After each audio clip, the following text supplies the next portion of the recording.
बिहार में राजनीतिक में इन दिनों एक नाम सबसे ज़्यादा गूंज रहा है, सम्राट चौधरी का। एक ऐसा नेता जिसने अपने पगड़ी को स्वाभिमान का प्रतीक बनाया और अपनी जिद से बिहार की सियासत का रुख मोड़ दिया। क्या आप जानते हैं कि लालू प्रसाद की अंगुली पकड़कर राजनीति सीखने वाला यह युवा आज कैसे भारतीय जनता पार्टी का बिहार में सबसे बड़ा चेहरा बन गया? बिहार की राजनीति और मुरैठा यानी पगड़ी, आज ये दोनों एक दूसरे के पर्याय बन चुके हैं। एक ऐसा नेता कि जिसने न सिर्फ अपने नाम के आगे सम्राट लगाया, बल्कि बिहार की सियासत में अपनी एक ऐसी जगह बनाई कि आज हर तरफ उन्हीं की चर्चा है। जी हाँ, हम बात कर रहे हैं मुख्यमंत्री सम्राट चौधरी की, जिसने सत्ता को चुनौती दी और आज खुद बिहार की भविष्य की कमान संभाले हुए हैं। आखिर क्या है उनकी पगड़ी की राज और कैसे एक युवा आरजेडी से निकलकर बीजेपी का सबसे बड़ा चेहरा बन गया? चलिए जानते हैं आज के इस खास वीडियो में। उनका प्रारंभिक जीवन जाने तो बचपन और राजनीतिक विरासत के बारे में जानते हैं। सम्राट चौधरी का सफ़र शुरू होता है 16 नवंबर 1968 को मुंगेर जिले के लखनपुर गांव से।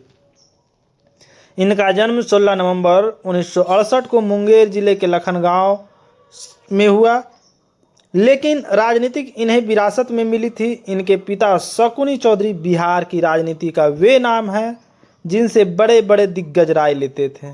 7 बार विधायक और सांसद रहे शकुनी चौधरी ने सम्राट को बचपन से ही जनसेवा और सत्ता का दाव पेंच सिखाए। उनकी माता पार्वती देवी भी विधायक रही, यानी सम्राट चौधरी ने पलने में ही राजनीति की ककारा सीख ली थी।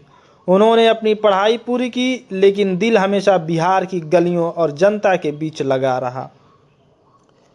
साल था 1999। सम्राट चौधरी ने जब पहली बार सुर्खियां तब बटोरी जब उन्होंने राबड़ी देवी की सरकार में मंत्री बनाया गया, लेकिन खुशी के साथ एक बड़ा विवाद भी आया। विपक्ष ने आरोप लगाया कि सम्राट की उम्र मंत्री बनने लायक नहीं है।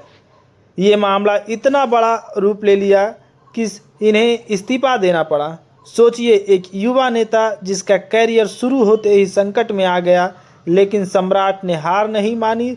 साल 2000 और फिर 2010 में उन्होंने अपनी जीत का परचम लहराया और बता दिया कि वे लंबी रेस के घोड़े हैं। वक्त बदला और सम्राट चौधरी की विचारधारा भी। उन्होंने महसूस किया कि बिहार को बदलने के लिए एक नई दिशा की ज़रूरत है।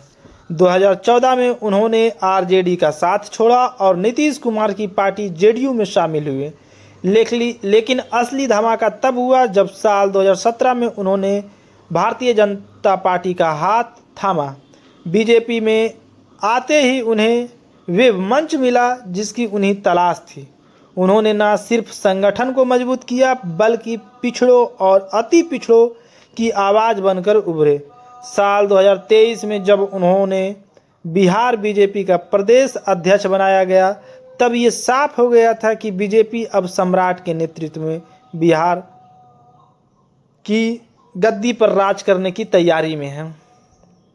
उनकी पगड़ी का संकल्प और जीत। सम्राट चौधरी का मुरैठा सिर्फ एक कपड़ा नहीं, एक प्रतिज्ञा थी। उन्होंने कसम खाई थी कि जब तक वे सत्ता में बदलाव नहीं लाएंगे, तब तक ये पगड़ी नहीं उतारेंगे। उनकी जिद। मुरैठा सिर्फ एक कपड़ा नहीं, एक प्रतिज्ञा थी। उन्होंने कसम खाई थी कि जब तक वे सत्ता में बदलाव नहीं लाएंगे, तब तक ये पगड़ी नहीं उतारेंगे। उनकी जिद सोशल मीडिया पर वायरल हुई और कार्यकर्ताओं में जोश भर दिया। और फिर वे दिन आया जब जनवरी 2024 में उन्होंने उप मुख्यमंत्री के रूप में शपथ ली। आज वे बिहार के 24वें मुख्यमंत्री के पद पर आसीन हैं, जो बीजेपी के इतिहास में बिहार के लिए एक बड़ा मील का पत्थर है। सम्राट चौधरी का व्यक्तित्व दिखाता है कि अगर इरादे फौलादी हो तो सियासत की राहें खुद बन जाती है। आज सम्राट चौधरी के कंधों पर बिहार की जनता की उम्मीद का भारी बोझ है।